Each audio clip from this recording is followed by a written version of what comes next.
And hello again from the Midgard Blackship. I don't know what happened to the last few videos because one on Patreon wouldn't work, one I uploaded to YouTube just disappeared, another one I sent onto Facebook disappeared. I managed to do a quick Facebook Live, then I managed to do a quick one on Patreon to share, on YouTube to share with Patreon. But yeah, so I've lost track a bit about what's missing about the progress. So, yeah, a lot keeps happening, and now I'm into a really fierce cement mixing month for the whole of March coming up to get most of the remaining jobs done on the west side of the ship, and 1 day's cement work left on the eastern wing. So, just to recap, just to make sure I've covered everything, then the tires were finished of the whole ship. I can't see anything. I'm in the storage room anyway on the west side, and all the last tires were pounded. I can't even see any tires. Where are they gone? I'm no good at this filming business. But anyway, yeah, the floor tires for the storeroom are all finished, and that takes us up to 4,242 total in the whole 350 meter squared ship. And again, the last tire that I saved for 8 years, the one called Revolution, was pounded last there between the bedroom and the storeroom. And then I moved on to, well, actually, then we got a second visit by Swedish TV, SVT channel. 2 of them this time, cameraman and journalist, and they came and did 2 days with us and got a lot more footage and decided it's not going to be such a quick reportage. It'll be more like a 10-minute mini documentary that's coming at the end of March. So that's exciting. My daughter and granddaughter were in on that one too. So it's a really special moment for me anyway to get all that captured and some of the story. And then back on the work, I got into the final excavations below floor because we're going to test a bunch of underfloor storage compartments to create even more space in the ship for mainly food, but a lot of the garden tools and things to be able to take care of the world's smallest ecological footprint around and in and over the ship. But then I got onto this as the next cement and sand job. I've left a few footprints here now, but get this plastic out. Some of you have probably seen on Facebook, then this one was the first one to do, including some stonework at the end to the western exit. I really can't point this thing.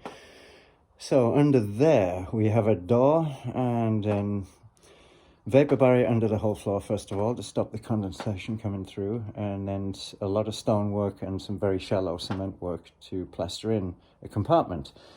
That will be filled with sand because for years I tested what vegetables could be stored for 12 to 18 months during the hunger gap each year. And carrots, beetroot and parsnips were the main candidates there.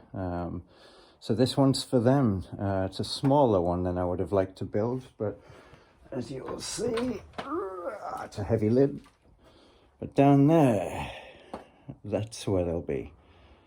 Should get a few hundred root vegetables in there for each year then. So when we stop eating the fresh stuff that's still in the ground, which really can be up until December with those root vegetables here in southern Sweden, then before the freeze kicks in, then that's where we'll put them.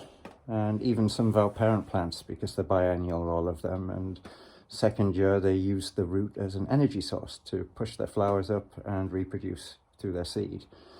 So the bigger ones we want to always keep putting back in the garden, which will be on the roof when those gardens are prepared. They'll all be stored the same way down there, lying horizontally in sand, layer by layer, and not touching, because as soon as they touch, they turn to mush, basically. And you really don't want to be digging your hands in there when you're most hungry, thinking you've got a load of root vegetables stored, and you plunge your hands into a bunch of slime. So yeah, we're going to do this well, and we'll film the results as well. But there we go, nice heavy floor lid to go over the top of that. But then I ran out of sand because I'm going to start working on the next compartment under the floor here, which I've been digging for. And there'll be another inner door there, so that'll act as another airlock for temperature's sake. But this one will be a much narrower one. It'll be deeper, and that's because it will be a combination of all the hand tools you need to build a complete Earthship, but also all the hand tools we will need in the 50 meters diameter circle around the ship where our food forest is going to be installed. So down there and close to the western entrance to the ship, out to the circle, then is easy access to all the tools for pruning and digging and sawing and all the rest of it, including the regenerative firewood routines. It'll all be down there. So I should start taking better care of my hand tools once we've got somewhere to put them.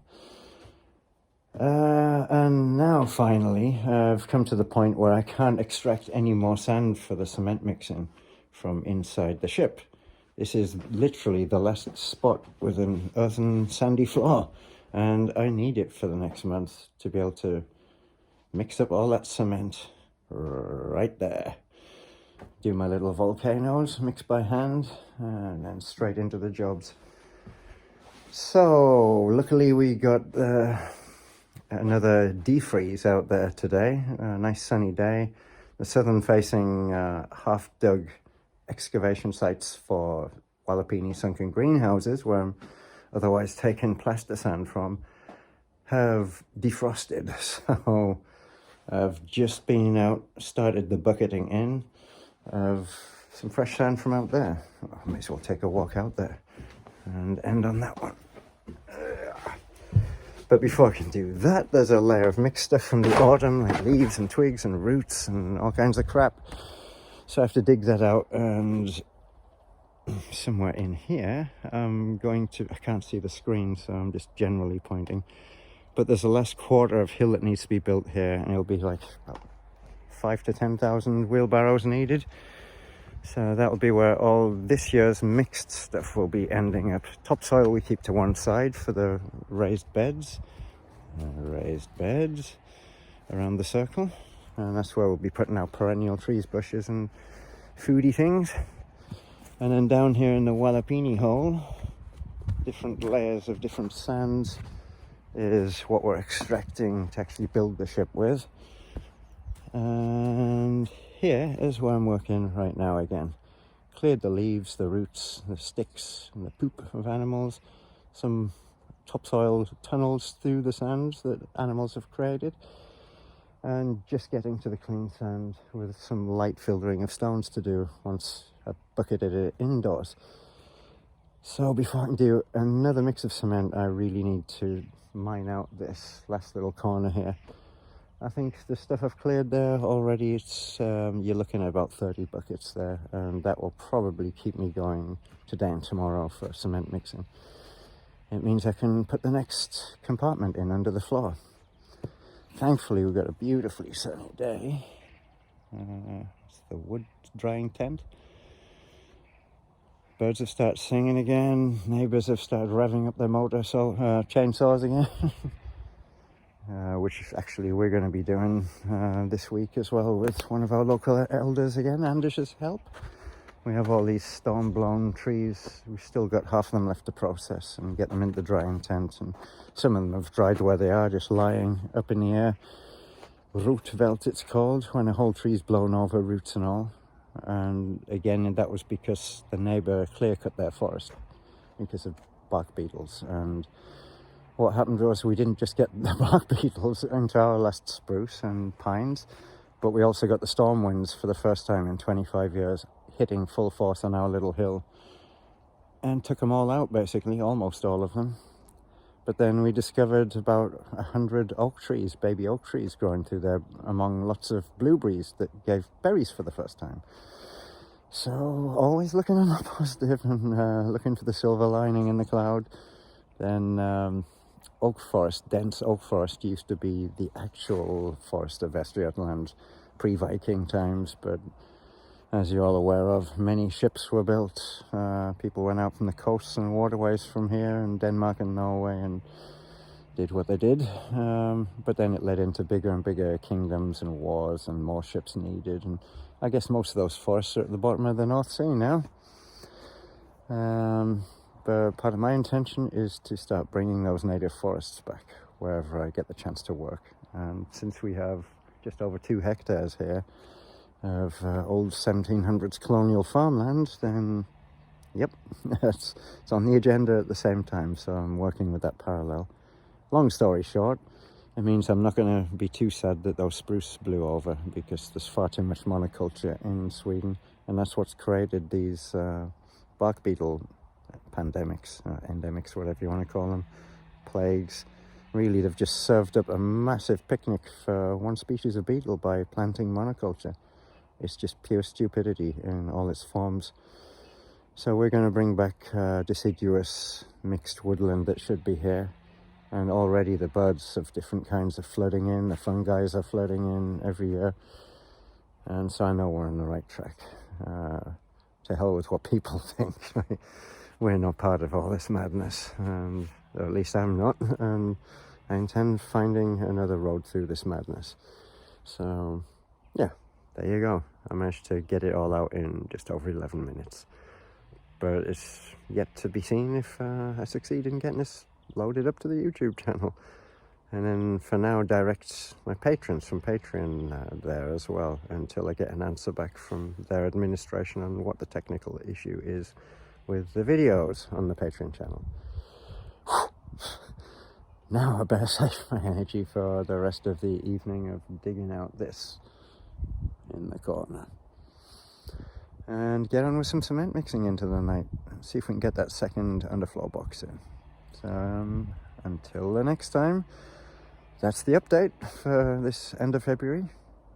Thanks for watching. Thanks for those of you supporting us on the Patreon channel, even though it's a bit hiccupy still while we're in this phase of the work. I'm spread really thin on the ground, so I'm doing the best I can with all responsibilities and promises and honouring all agreements and doing the work. Most importantly, doing the work for all our sakes, because we've been told we're the only ones in Scandinavia working at this scale to try and create a completely, truly sustainable and regenerative existence in all of Scandinavia. We're the only ones, or at least we're the only ones saying anything about it. That's what the authorities tell me. So, to be continued. You know, with that much pressure, I guess there's no turning back now. So, until the next time, bye for now. Oh, I nearly made it to 13 minutes now. The babble didn't stop. Bye for now.